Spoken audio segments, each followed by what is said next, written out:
empowerment.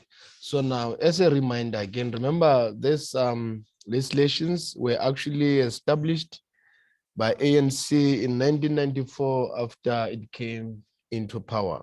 So now that is just a reminder.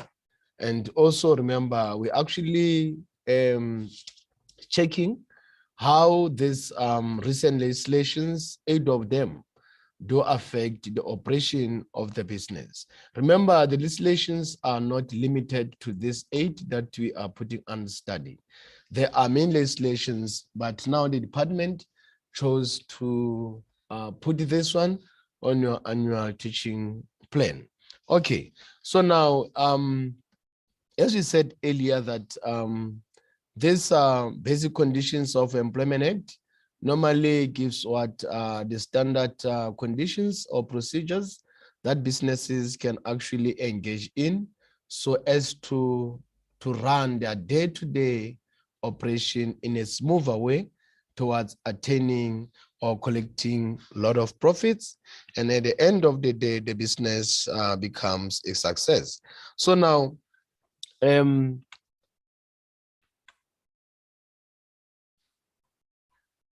the first provision that we have,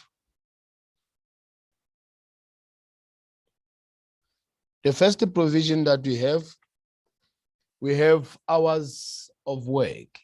So as I said earlier or yesterday that hours of work, we are actually going to check the overtime and the normal working hours. And remember, the normal working hours, according to this legislation, it's 8 hours per day, of which it can only move to 9 if we have only 1 hour overtime. So now, workers may not work more than 5 hours in any week. Remember 5 hours because now in a day, we have 9 hours. So 9 times 5, meaning 5 working days is going to be 45 hours. So now this one is the one that includes the overtime. So now workers may work 9 hours a day if they work 5 days or less per week, or 8 hours a day if they work more than 5 days a week. So this one, we have already discussed it. So night work performed after 6 o'clock and 6 o'clock p.m. and before 6 a.m. The next day by agreement must be compensated by allowance or reduction of work hours. So now remember this one, we have been stressing it a lot. So now ordinary work hours may be extended by the agreement by a maximum of 15 minutes per day or 60 minutes per week to complete duties when serving the public. Remember, this can only be done via the what? Via the agreement between the employer and the employee. As an employer, as an employee, you don't have the right to extend your hours of work or the break time or the lunch time without informing your boss or the supervisor. So now moving on to another aspect, ordinary work hours may be reduced to a maximum of 40 hours per week, which is 8 hours per day. This ordinary normally refers to what? Normal working hours that we have discussed previously. So now we shall move on to overtime. Remember, we said overtime, it is after 8 hours each and every day, and of which that hour or hours after 8 hours, it should be compensated for. Workers must agree to work overtime. Yes, your boss shouldn't just tell you that you are working overtime today. It should be discussed prior to a day where overtime is expected to be engaged into a play. So now workers cannot work more than 3 hours overtime per day, 10 hours per week or 10 hours per week. Remember what I said earlier? I said that this act encourages most of businesses to at least give 1 hour overtime every day, of which is going to make 9 hours per day. But also it says that this overtime shouldn't exceed 3 hours, meaning the maximum can be 10 hours, according to the Act. So the moment it is 11 hours per day, that one on its own is totally out of line. The Act says no to that. Overtime must be compensated as follows. So meaning whenever you are working overtime, there should be a token of reward or appreciation for going beyond your normal working hours. So now let's check out how the compensation should actually be engaged into a play.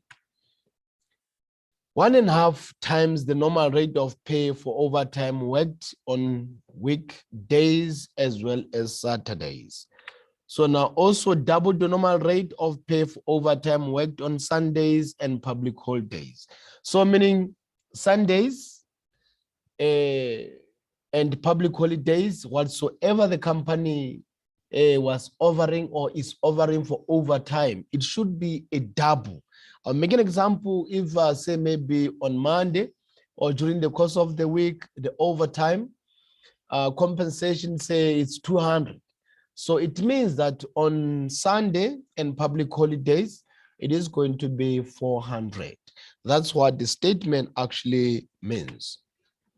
So overtime must be paid either at a specific rate for overtime, or an employee may agree to receive paid time off. So Minister of Labor may prescribe the maximum permitted working hours, including overtime for health and safety reasons for a certain category of work. So now we are going to move on to the types of leave. So now this leave, we're actually saying leave of duty when you are not at the workplace, but you are supposed to be at the workplace. So now that's the leave that we are referring to. And remember, these leaves, if you are going to be off duty, you should first communicate with your supervisor or your boss, maybe 2 days or a day prior to the application of a leave. You can't just absent yourself from work without notifying your bosses or your supervisors. So now here we have different set of leaves that you are going to put under discussion. So now people can be off duty for various reasons. And for those reasons, if the reasons are actually valid, they should be compensated for, or they should be actually given the token of appreciation. So now we are going to discuss annual leave. So now this is the leave that and an employee is expected to take during the course of the year. So now workers are entitled to the following, meaning these are the provisions of this annual leave.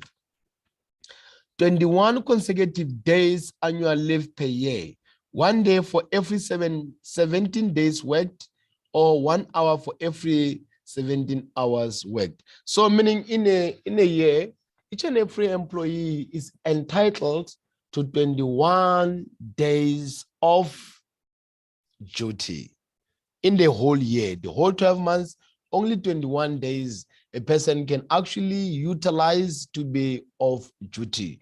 And remember, I said that you can't actually absent yourself from work without notifying your supervisor.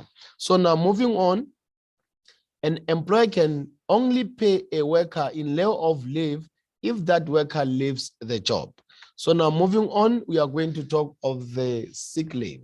So sometimes you may find that you are off duty because of some certain sicknesses. So now let's actually check the conditions or provisions that are being catered for under the sick leave. Workers are entitled to 6 weeks paid leave in a period of 36 months.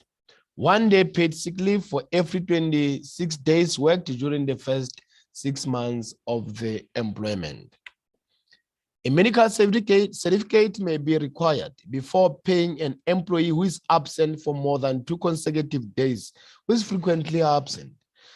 I think this one is very, very important, whether you are frequently absenting yourself from work or not. But the moment you claim that you are not feeling fine, there should be an evidence from what? From a professional medical practitioner, be it a professional doctor or a nurse. There should be that particular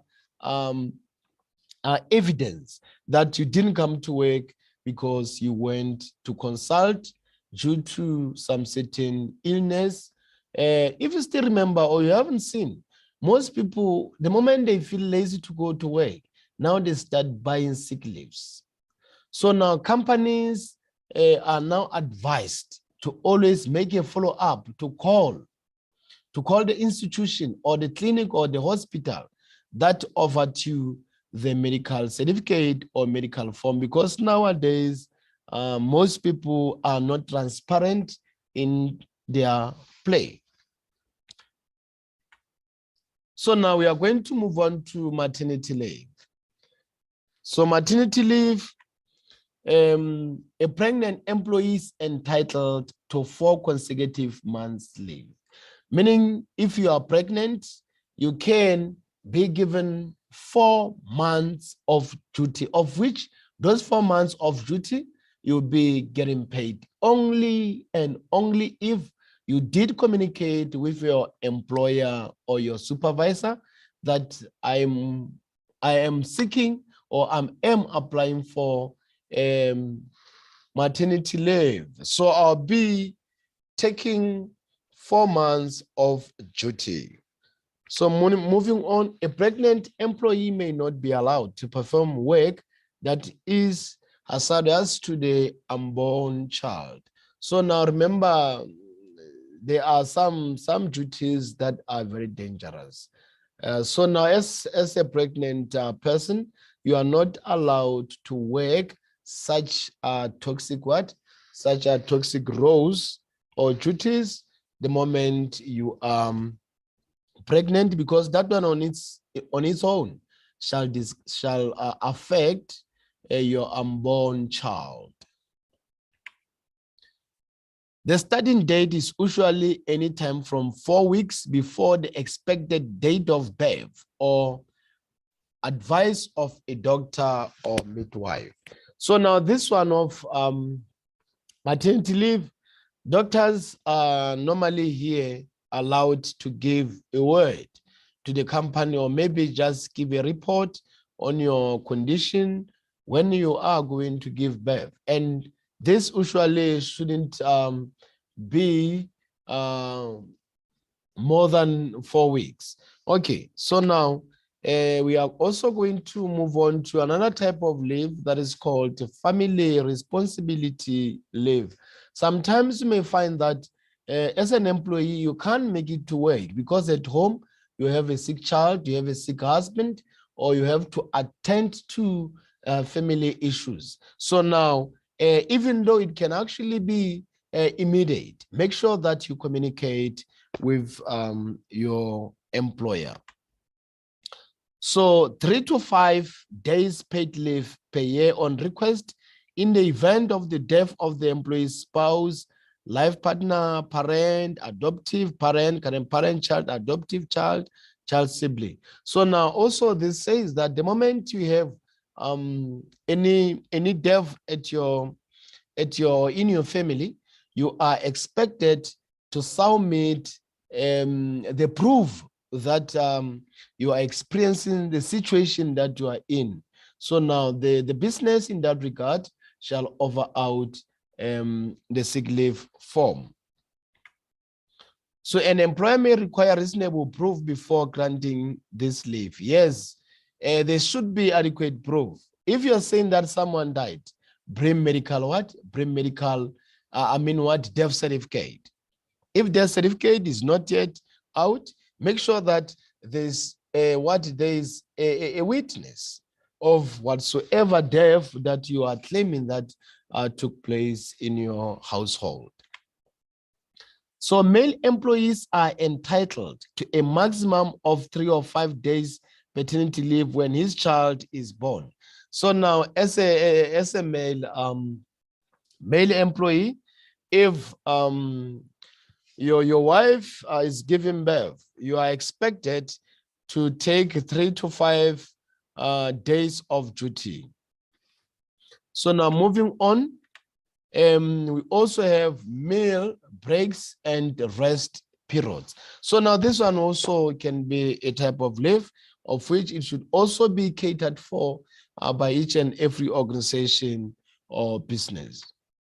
So workers must have a meal break of 60 minutes after 5 continuous hours of work. So meaning this 60 minutes, which is equivalent to 1 hour, workers should only have that break of 1 hour, only if they have worked for the period of 5 hours since they clocked in at work. So meaning this act say, or this condition says that if as a worker you haven't worked for the maximum of 5 hours after you clocked in, then you are not entitled to that 1 hour or 60-minute break.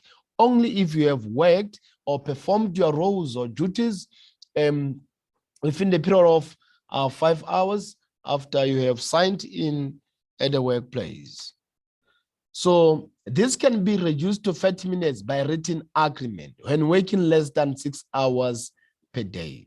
If you are working less than 6 hours per day, then 30 minutes break can actually be rendered or offered to you by your employer. A worker must have a daily rest period of 12 continuous hours per week, or weekly rest period of 36 continuous hours, which must be included Sundays, or must include Sundays as well. So public holidays. Remember, public holidays, this is binding for each and every worker. If the government of South Africa says that a certain day should be a public holiday where each and every worker is expected to be off duty, let it be. All businesses are expected to follow that. So now let's check the conditions that are actually engulfed by these public holidays. Workers must be paid for any public holidays that they fall on a working day. So now here what it says is that any public holiday, if there's a public holiday during the course of the week, which is working hours. So now that particular day where an employee is going to be off duty, it should be, or that employee should be compensated for that particular day. That's what the government says. And each and every business should follow because it's binding.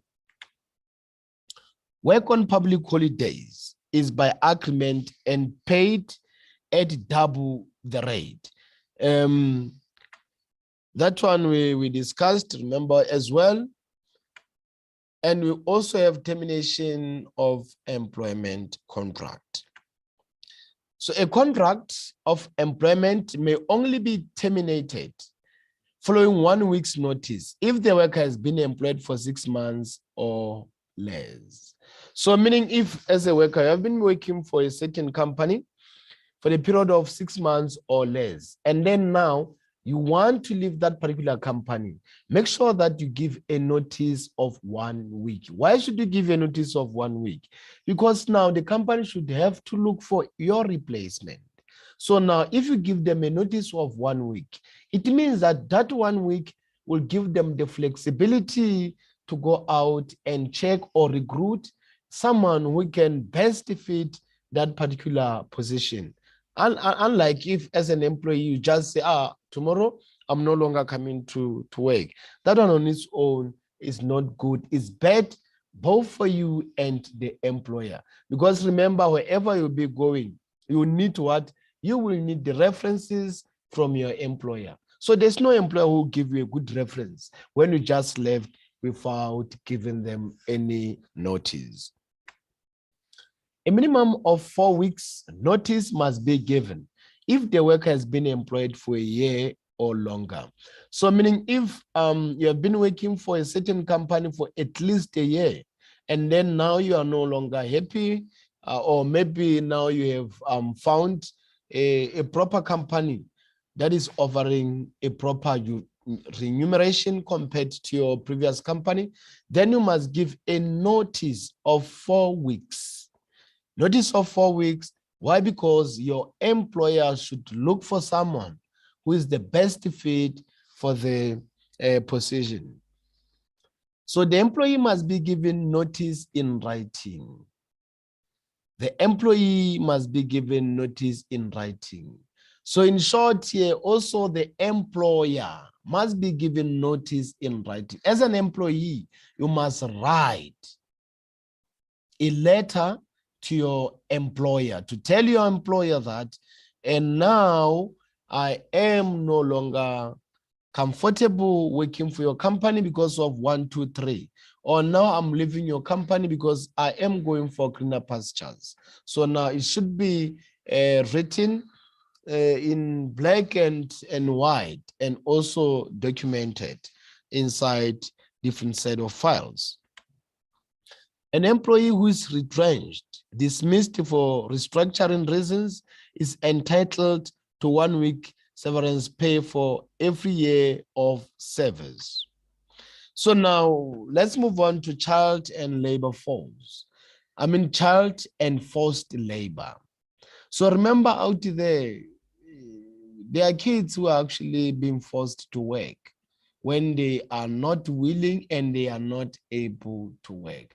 But you find some companies are forcing such kids to engage into what? Into performing certain or specific roles. So that one on its own, it is very bad according to this act. No kid is forced to work anyhow.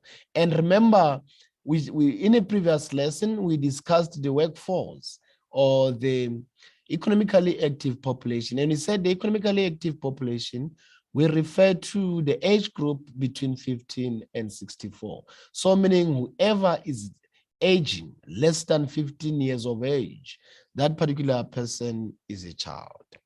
And he shouldn't or she shouldn't engage herself in any how towards the production of goods and services.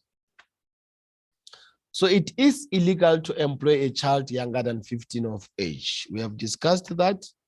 It is also illegal to force someone to work. Yes, it is very illegal. Someone should be having that willingness to work, that eagerness to work, and also there should be the ability to work. Businesses may employ children over the age of 15 years. Remember, I said the interval of economically active population or workforce in South Africa is between 15 and 64. So now, moving on, we are going to discuss the compensation for Occupational Injuries and Disease Act. So this act was established with the aim of protecting the employees who are actually being exploited by different set of companies. And if, according to this act, if an employee gets injured at the workplace or while at duty, that particular employee should be compensated for, according to this act. So now let's check the purpose of this act. One of the purposes is that it provides a comprehensive or substantive protection to employees who injured in the course of performing their duties. You might get injured at the workplace. Maybe a machinery can cut your finger at the workplace. So in that regard, the company has to compensate that. Or you may find that you are a driver, you are a what? Into goods transit, or you're actually transporting goods. So now, upon your transportation, you come across an accident. So the company in that regard has to compensate because you were still performing the company duties. But If you are driving a company car and then you are running your own errands and accidentally you come across any maybe injury, then the company is not liable for any compensation because you were using the company's car while performing your own errands. Instead, now it's going to be a vice versa. You are the one who's supposed to do what? Who's supposed to pay the company or to replace the vehicle if maybe it is actually no longer in good condition due to accident. Quota applies to all casual and full-time workers who become ill, injured, disabled, killed due to workplace accident. So now, casual, here we refer to the employees who are not full-timers. The employees who are not full-timers. So even if you are an employee and you are not the full-timer in that particular business, you are expected to get compensation. The token of appreciation should also be given to you, regardless whether you are permanent or not permanent. It excludes workers who are guilty of willful misconduct, workers working outside South Africa for at least 12 months, members of the South African Defence Force, police services, and the likes. It provides for the establishment of a compensation board whose function is to advise the Minister of Labour on the application or provision of the quota. So now we are going to discuss the positive impact of quota. Why is this quota so good towards businesses? So now let's check why this quota can actually be good towards businesses as well as the employees. It promotes safety in the workplace. So now, the moment you know that quota or your business or your company is following this quota, that one on its own, it gives you sort of relief or sigh of relief because you know very well that I am covered here. Anything or any injury that can take place, you know that compensation will come straight to your pocket. Right. So employees do not contribute towards this fund. As an employee, you don't contribute anything. But now the business and the Department of Labor, they are the ones to have their own agreement. Well, now what you actually do as an employee is to come to work and then protect yourself. But if there's any injury, then you know that the compensation will actually come straight to your pocket. Claiming processes are relatively simple. So meaning as a business, if you have an employee who got injured at the workplace or got injured while performing his duties, then to claim the compensation, it is not the long process. It eliminates time and costs spent on lengthy civil court proceedings. So meaning it eradicates or get rid of a wasting of time and also too much spending by the business. That's the good part of this quota. Any compensation to an employee or the family is exempt from income tax. So meaning the compensation, if you got injured at the workplace or while performing your duties, that compensation that the company is going to give you, is this not going to be taxed? You get it exactly the way it is. If says 5,000, you receive it at 5,000 without being taxed. Employers are protected from financial burden should an accident occur in the workplace, provided that the employer was not negligent. So meaning this one on its own, it says that if you get injured at the workplace and you didn't plan for that and you don't have a budget for that, this is very simple because you know that your company will be in charge of all the expenditures. It makes businesses more socially responsible as they cannot just employ workers at the random in dangerous working conditions. So meaning, as I said earlier, that each and every business is expected to follow this quota. Why are they expected to follow register with quota? Because now that one on its own, it is making things very easy for them, because now it will also try by all means to create a good relationship with the surroundings of the business, which is in this regard the external one. So now we are going to check the bad side of this act. Why is this act so bad? Remember, each and every aspect in life has pros and cons. So now let's check the bad side of this act. Claiming processes can be time consuming.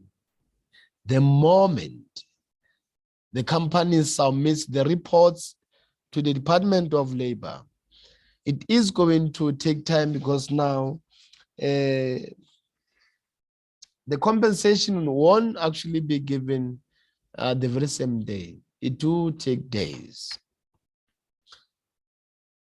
Domestic or military workers are not covered.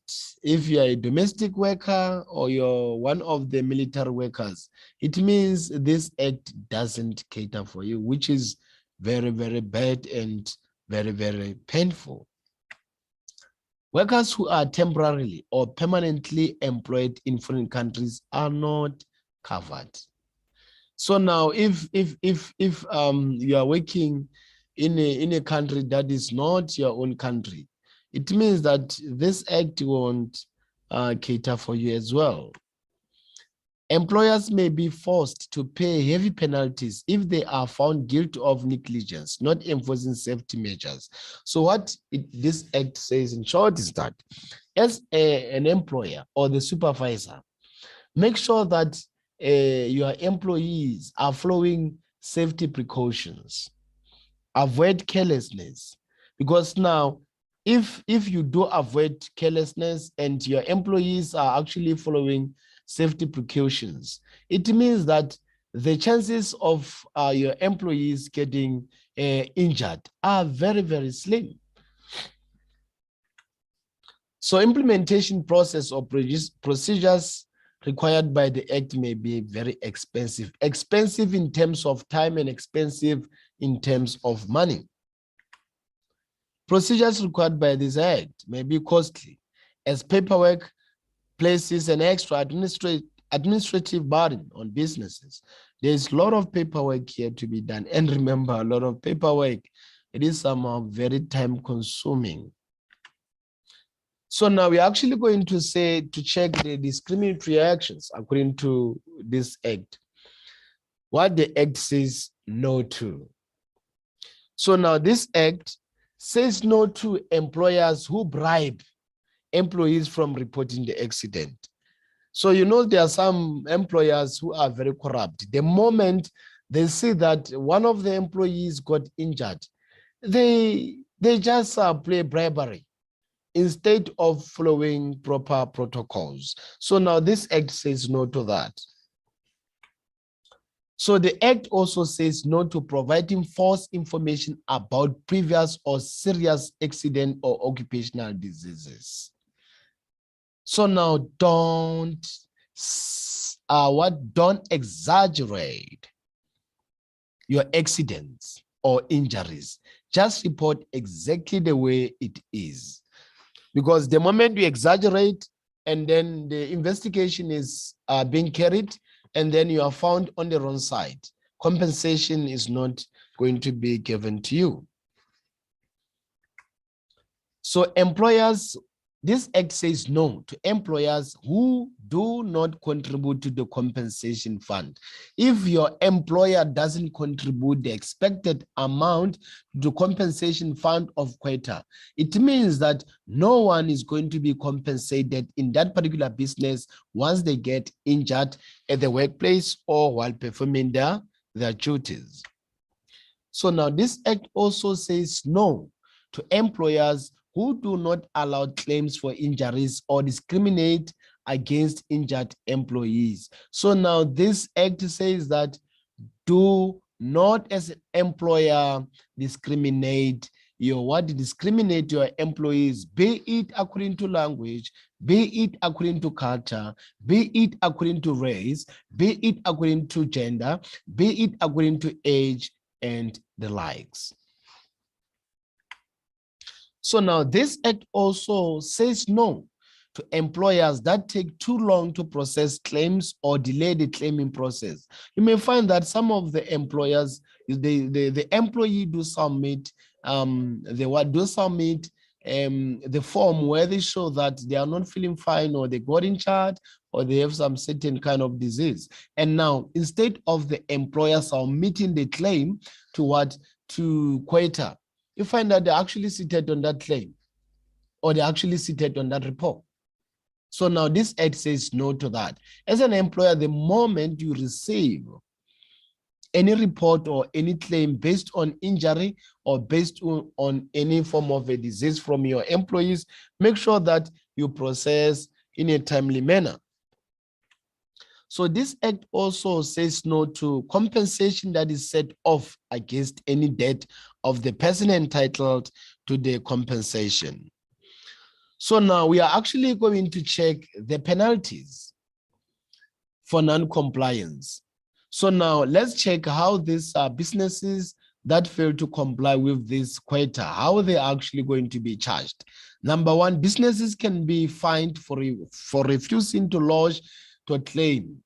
If as a business, there is one of your employees who got injured at the workplace and you fail to report, that one on its own, is this going to call for a charge towards your business? Also, businesses can be forced. This is also one of the charges where businesses can be forced to make large payments if it did not take the necessary precautions according to the act. Meaning if businesses fail to follow the acts, now there should be some large payments, even though the specific amount is not given, but the payment is going to be huge.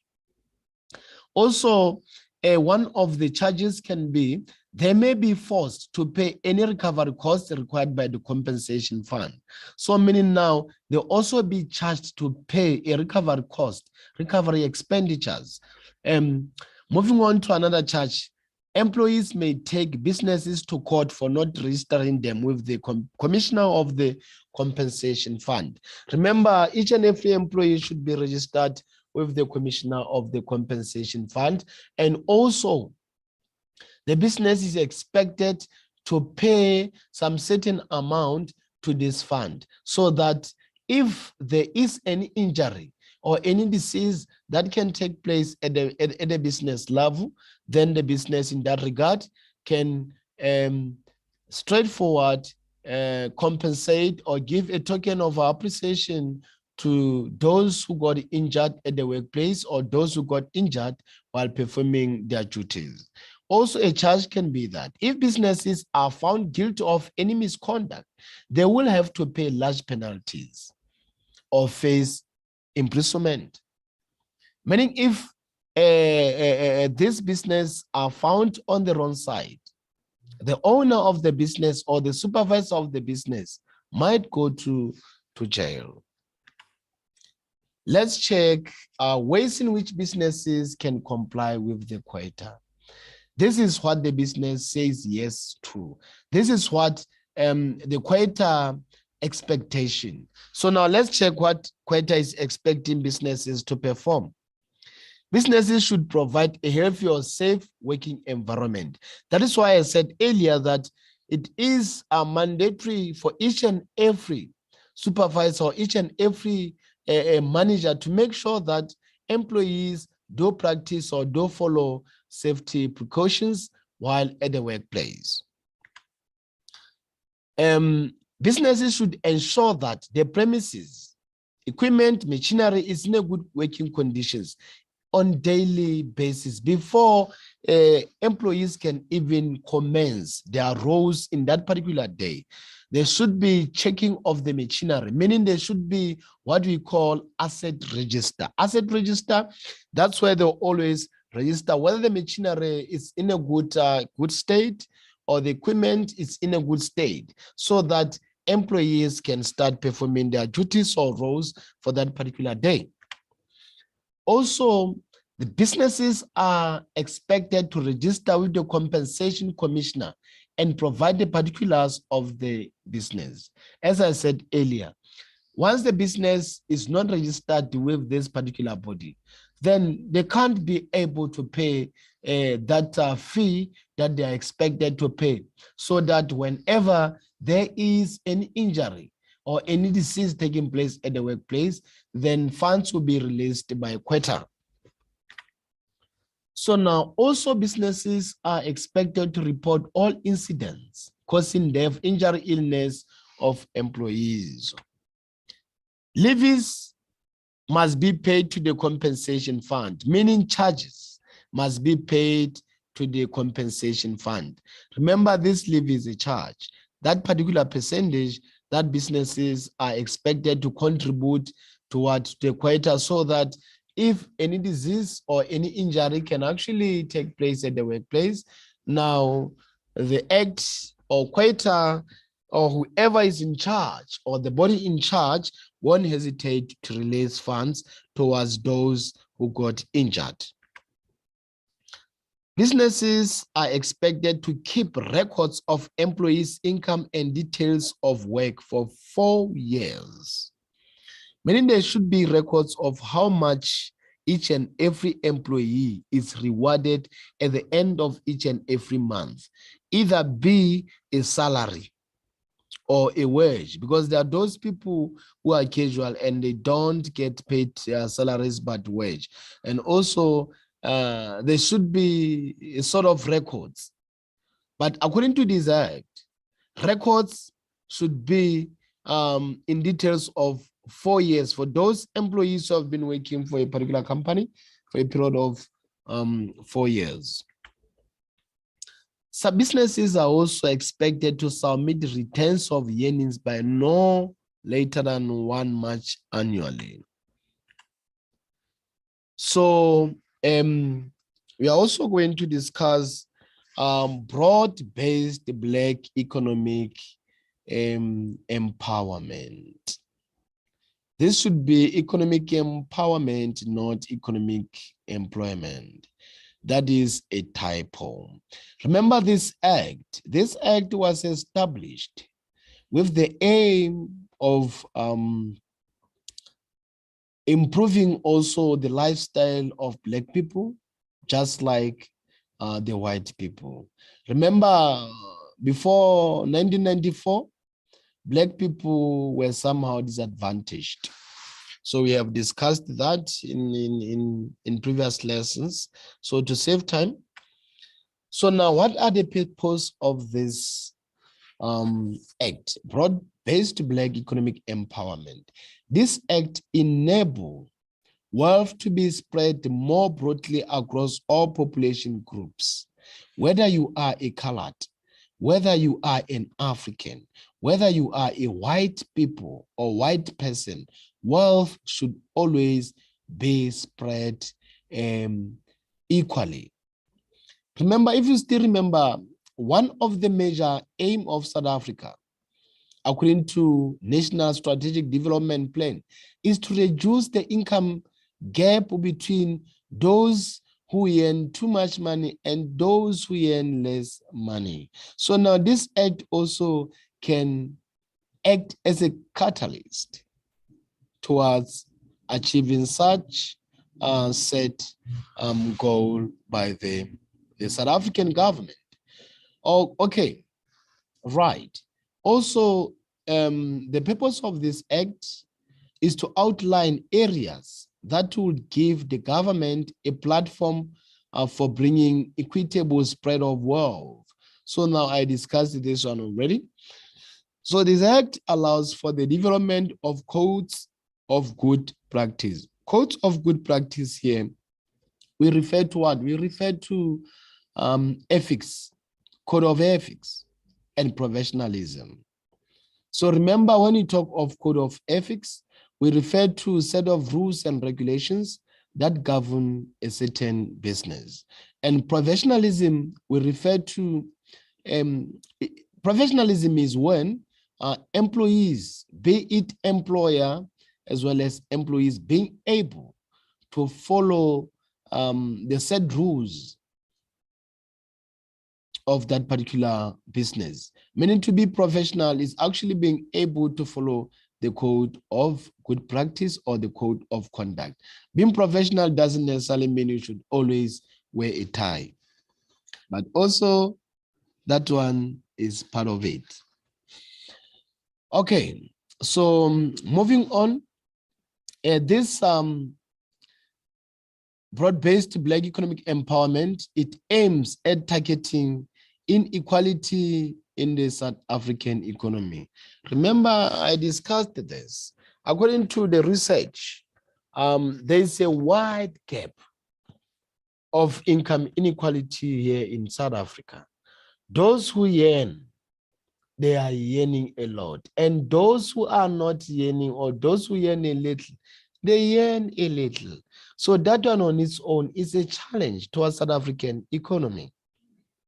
That is why this act is being practiced, so that that income gap should at least be minimized. Okay, right. Moving on, we are going to discuss different pillars of this act.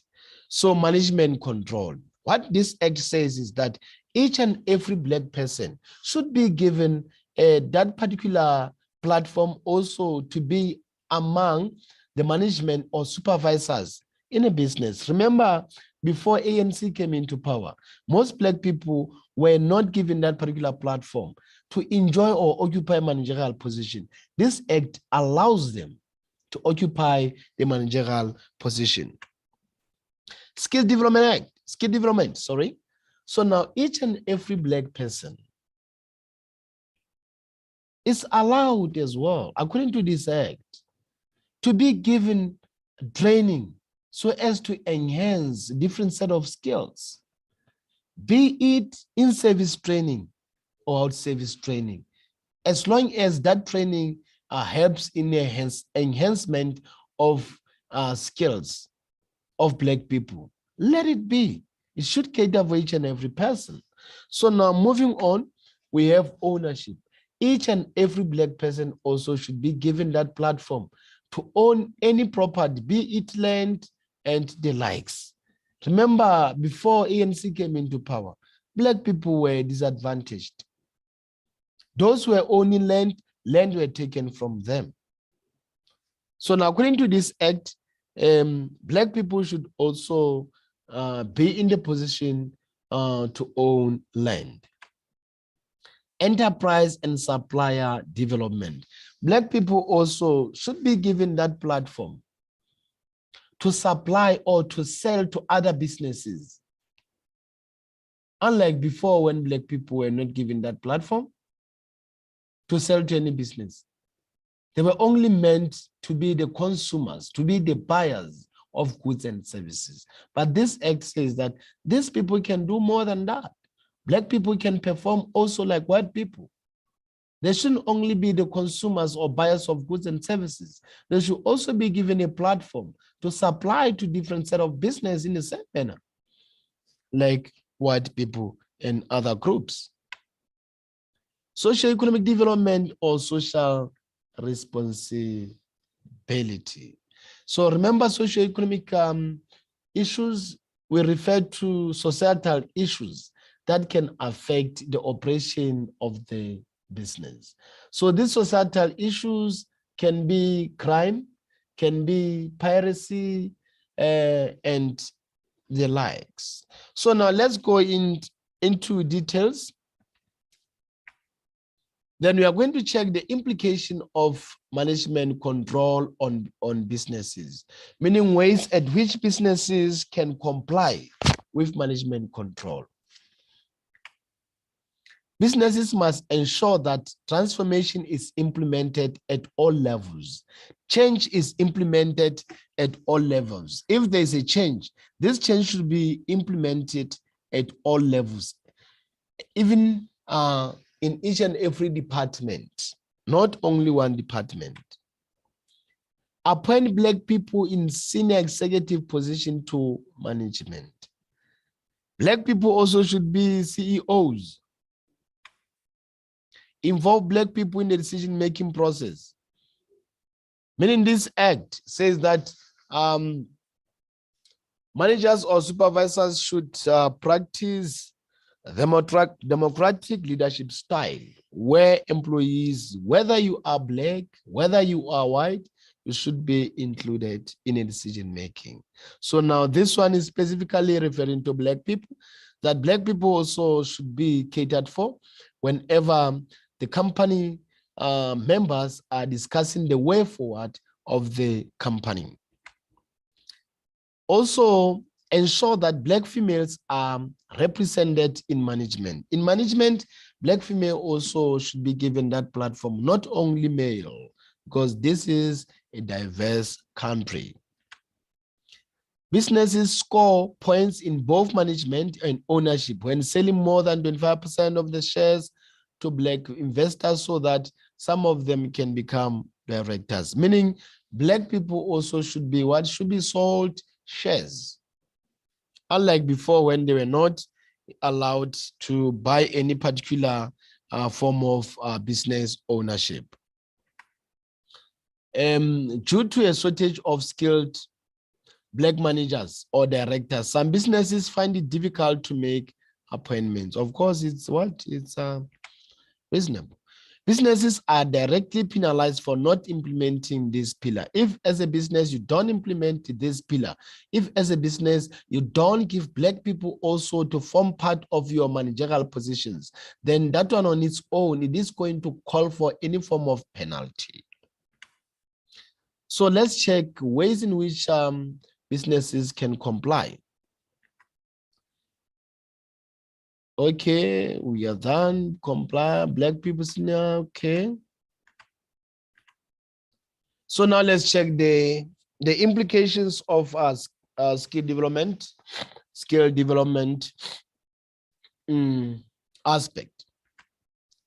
Businesses must engage Black employees in skills development initiative, meaning Black people also should form part of the group of people who are undergoing any form of training so that they can enhance their skills. Provide learnerships and learning programs to Black people.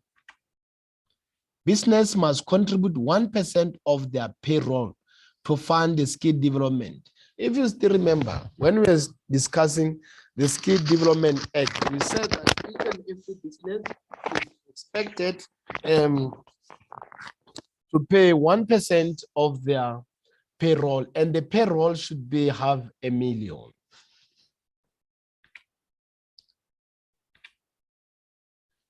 Business benefits from the increased pool of skilled or trained workers. Of course, if at your workplace you have larger volume of employees who are skilled, it means that even the approach towards production of goods and services is going to be advanced. Hence, a lot of profits and a lot of customers. Business must go the extra mile to train staff where learnerships are not offered.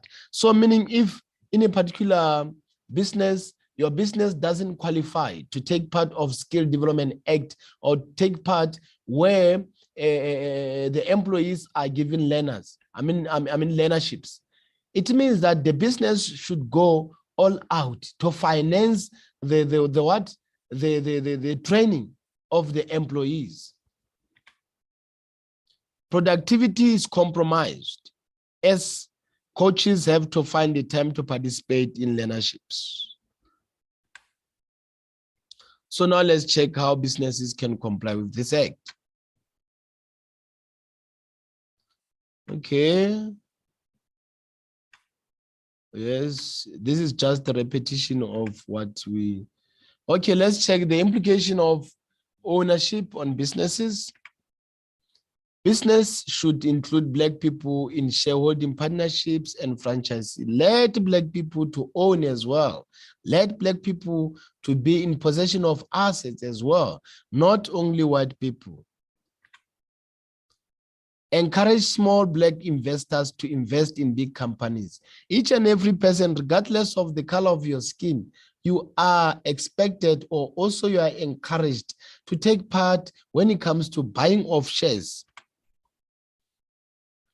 Exempted micro enterprise with an ownership of 50% or more, Black people are prompted to level 3 of the scorecard.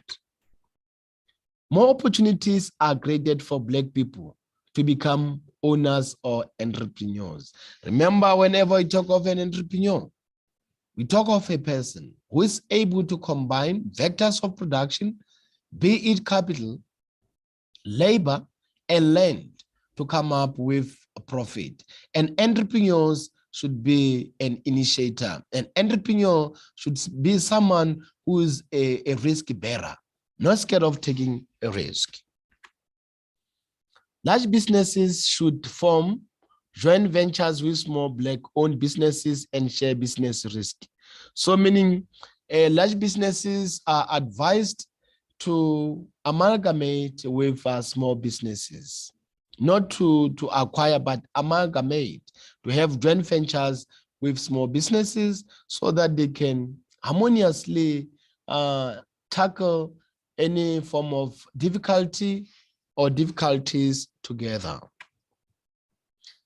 Businesses sometimes find it difficult to locate suitable Black business or partners shareholders. Yes, sometimes it is not easy to specifically say that these shares are actually or only being sold to Black people, because in a business also, sometimes you may find that you are in a desperation situation where you need some investors. So now you can't say that I'm waiting for only Black people, but you are advised as a business owner to always give them that particular chance also to exercise their own power. Many Black people cannot afford shares in companies. Yes, many cannot afford shares, but not all. There are other giants Black people who can afford shares. And those giants people who can afford the buying of shares in any particular company, let them be given that particular platform as well. So now, the ways, this one is more or less the same with the one that we discussed in a previous slide. So we are going to check the implication of the enterprise supplier development.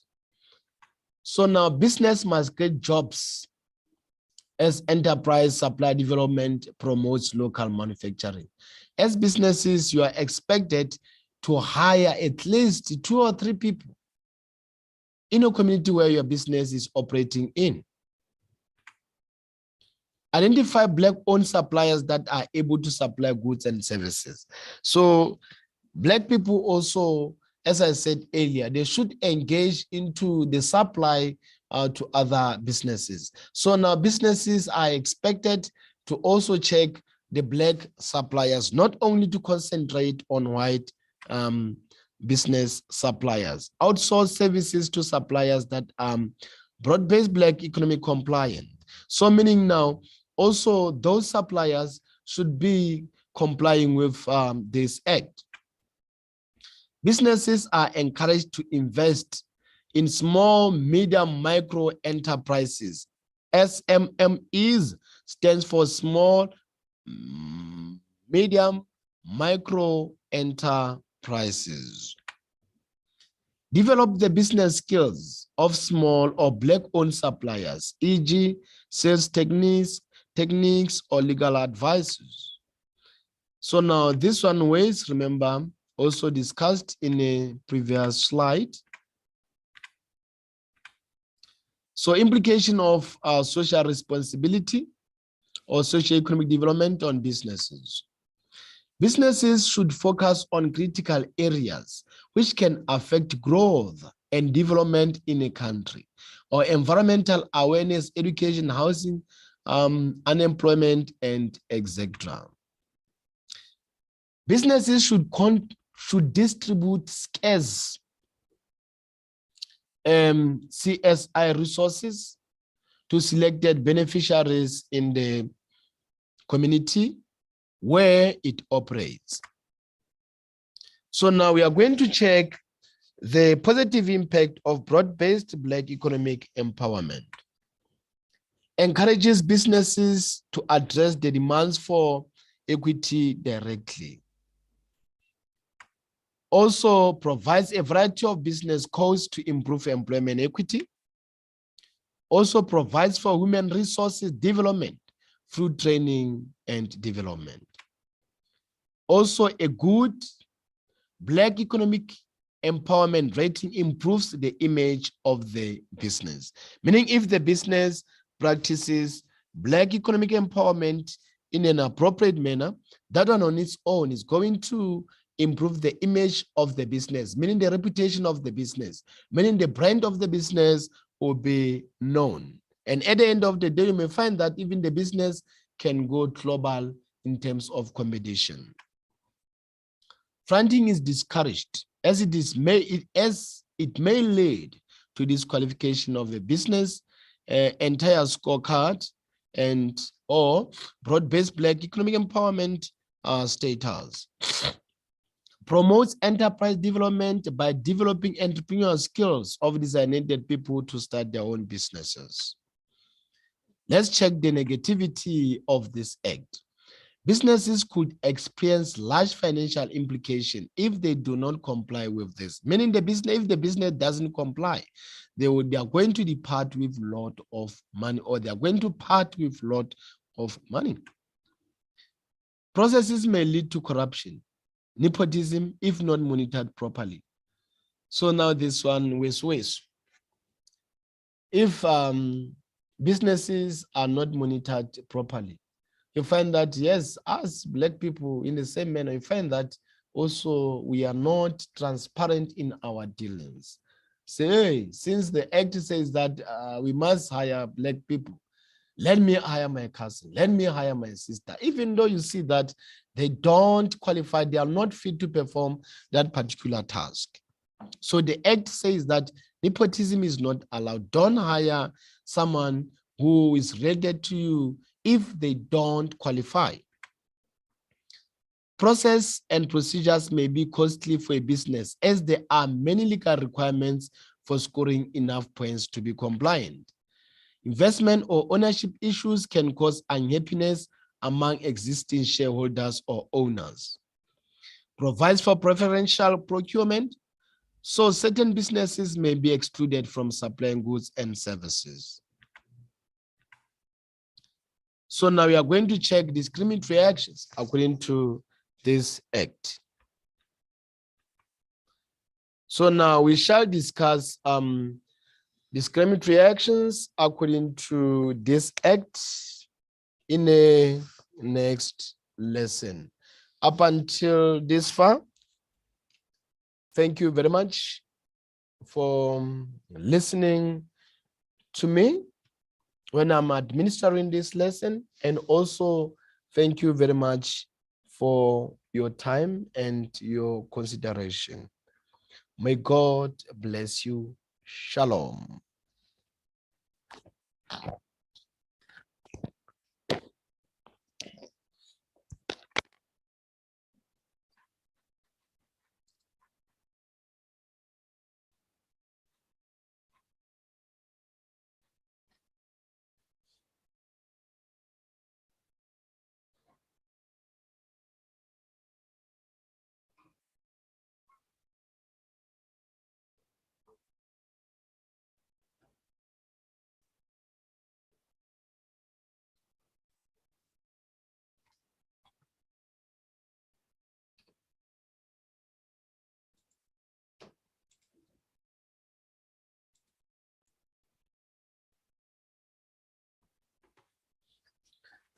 Okay, how are you today? Hopefully, yesterday you enjoyed our lesson. So today we are continuing with basic conditions of Employment Act, and after that we are also going to discuss quota. After quota, we are going to discuss broad-based Black economic empowerment. So now, as a reminder, again, remember this legislations were actually established by ANC in 1994 after it came into power. So now that is just a reminder. And also remember, we actually checking how this recent legislations, 8 of them, do affect the operation of the business. Remember, the legislations are not limited to this 8 that we are putting under study. There are main legislations, but now the department chose to put this one on your annual teaching plan.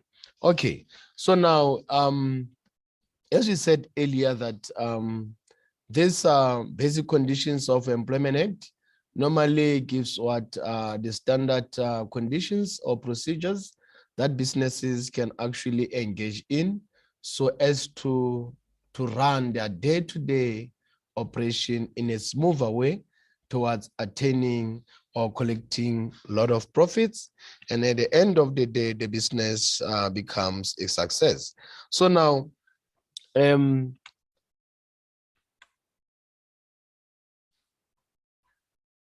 first provision that we have,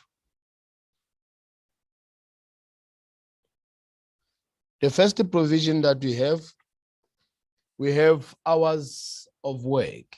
So as I said earlier or yesterday that hours of work, we are actually going to check the overtime and the normal working hours. And remember, the normal working hours, according to this legislation, it's 8 hours per day, of which it can only move to 9 if we have only 1 hour overtime. So now, workers may not work more than 5 hours in any week. Remember 5 hours because now in a day we have 9 hours. So 9 times 5, meaning 5 working days, is going to be 45 hours. So now this one is the one that includes the overtime. So now workers may work 9 hours a day if they work 5 days or less per week, or 8 hours a day if they work more than 5 days a week. So this one, we have already discussed it. So night work performed after 6 o'clock and 6 o'clock p.m. and before 6 a.m. The next day by agreement must be compensated by allowance or reduction of work hours. So now remember this one, we have been stressing it a lot. So now ordinary work hours may be extended by the agreement by a maximum of 15 minutes per day or 60 minutes per week to complete duties when serving the public. Remember, this can only be done via the what? Via the agreement between the employer and the employee. As an employer, as an employee, you don't have the right to extend your hours of work or the break time or the lunch time without informing your boss or the supervisor. So now moving on to another aspect, ordinary work hours may be reduced to a maximum of 40 hours per week, which is 8 hours per day. This ordinary normally refers to what? Normal working hours that we have discussed previously. So now we shall move on to overtime. Remember, we said overtime, it is after 8 hours each and every day, and of which that hour or hours after 8 hours, it should be compensated for. Workers must agree to work overtime. Yes, your boss shouldn't just tell you that you are working overtime today. It should be discussed prior to a day where overtime is expected to be engaged into your play. So now workers cannot work more than 3 hours overtime per day, 10 hours per week or 10 hours per week. Remember what I said earlier? I said that this act encourages most of businesses to at least give 1 hour overtime every day, of which is going to make 9 hours per day.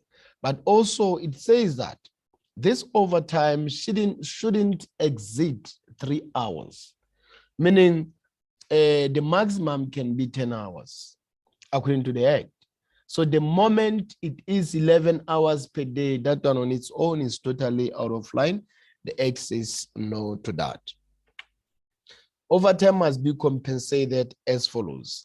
So meaning whenever you are working overtime, there should be a token of reward or appreciation for going beyond your normal working hours. So now let's check out how the compensation should actually be engaged into a play.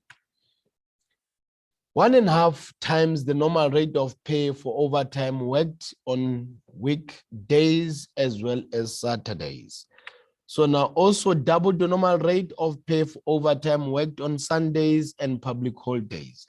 So meaning Sundays and public holidays, whatsoever the company was offering or is offering for overtime, it should be a double. I'll make an example. If say maybe on Monday or during the course of the week, the overtime compensation say it's 200. So it means that on Sunday and public holidays, it is going to be 400. That's what the statement actually means. So overtime must be paid either at a specific rate for overtime, or an employee may agree to receive paid time off. So Minister of Labor may prescribe the maximum permitted working hours, including overtime for health and safety reasons for a certain category of work. So now we are going to move on to the types of leave. So now this leave, we're actually saying leave of duty when you are not at the workplace, but you are supposed to be at the workplace. So now that's the leave that we are referring to. And remember, these leaves, if you are going to be off duty, you should first communicate with your supervisor or your boss, maybe 2 days or a day prior to the application of a leave. You can't just absent yourself from work without notifying your bosses or your supervisors. So now here we have different set of leaves that you are going to put under discussion. So now people can be off duty for various reasons. And for those reasons, if the reasons are actually valid, they should be compensated for, or they should be actually given the token of appreciation. So now we are going to discuss annual leave. So now this is the leave that